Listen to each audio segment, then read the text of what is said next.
anyone deserves the title of Mr. Celtic in the history of this franchise from 1946, it is Tom Heinsohn. Tom Heinsohn was a member of the Celtic community from the day he walked in 1956 until the day he died in 2020 as a player, a broadcaster, a coach and broadcaster.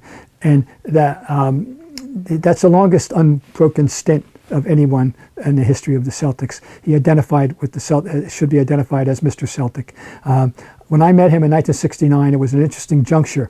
He had retired in 1965 at age 30 due to bad knees. Today, of course, he would have been medically, same with like Bobby Orr and countless other guys. He would have been scoped. He would have had the knees fixed. He would have been fine. But those days was different. Okay, he retires, and he does go into becoming an award-winning insurance salesman. But meanwhile, he's moonlighting as a broadcaster. I remember being a student at BC and watching the games on TV. And writing my column in the Boston College Heights newspaper and blasting Tom Heinsohn for being the most unprofessional broadcaster I'd ever heard because he was such a homer. That was kind of funny, but he actually improved. And anyway, he was named coach by Red in 1969 after Russell retired, and had never coached a day of anything in his life, including youth basketball. This is an act of great faith on the part of Red. It showed Red's faith in how bright Tom Heinsohn was, and he was extremely bright. But he was going to have an entire OJT as coach, and that was it. There was no other prior warning. No, he had never scouted. He had never sat on the bench. He had never run a game, but he had to do it all from the very beginning. And we had a good relationship. So. Okay, but he had to coach this team, and one of the things that is an interesting dynamic that happens often, he's now coaching guys that he played with, including a guy he roomed with, and that was John Havlicek. And so that has to change the nature of your relationship, and it didn't always go perfectly well. The one area of friction that arose early on with the players and Tom that I got involved with, to my detriment, in a sense, was JoJo. Tommy, basically they thought that JoJo in the beginning shot too much, was too offensively oriented. They would pass their thoughts on to me. And Tommy defended JoJo. We need that offense. It's okay. So anyway, some things I wrote, finally Tommy and I started to drift apart. He was very upset with me about that. And to the point where about the third year in, he actually called meetings of the team at one point, tell them not to talk to me. And I would get the minutes of the meeting reported to me about a half hour later. So, they knew it was crazy. There's no reason. But so then from that point on, it was up and down, and he had his strengths as a coach. So he had his technical ability, and he wound up coaching the team to 68 wins in 1972-73, a championship in 74. I think he overcoached in 75 in playoffs, frankly. But at a point, he began to get too pedantic, and he had too much talking at practice and too much lecturing, and they got tired of it. And by 76, they were openly tired of it.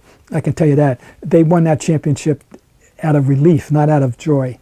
And I'm telling you, and he and I had we had a falling out in the beginning of the finals when after game one I wrote a column and he didn't like the column. I walked into practice and he was grousing to Howie McHugh, the PR guy, about they could get our whole game plan with 25 cents in the paper or whatever our cost was, and we didn't speak for the rest of the finals. And when the finals came to Phoenix, rather than stay with the team, I stayed at Paul Westphal's house, which is probably the first time in the history in the NBA that the writer for the leading newspaper on the one side stayed at the house of the best player on the other side.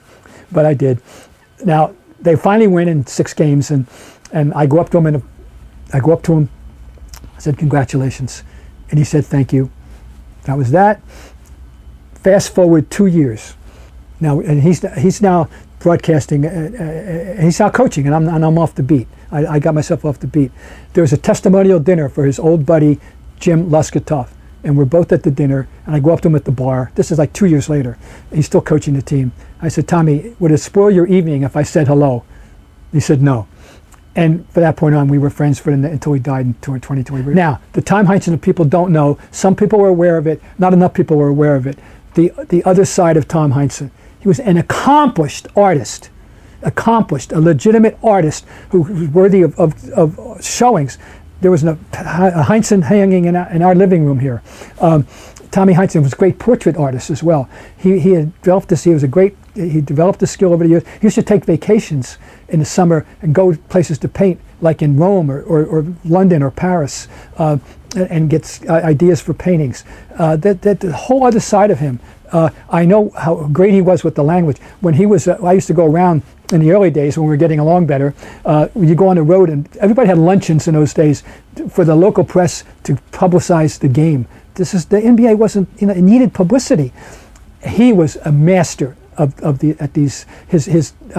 he used a word that I love, that he put that word implanted in my head that no one ever uses. He used to talk about how something was inculcated. We inculcated the fast break. We inculcated this. He loved that word, and it's a word I associate with one person that I've ever met in my whole life. All these, and that was Tom Heinsohn, and inculcate. So he was a fascinating guy, and somebody that he was real, as I said, and we had our problems, but in the end, no, I'm proud to have known him.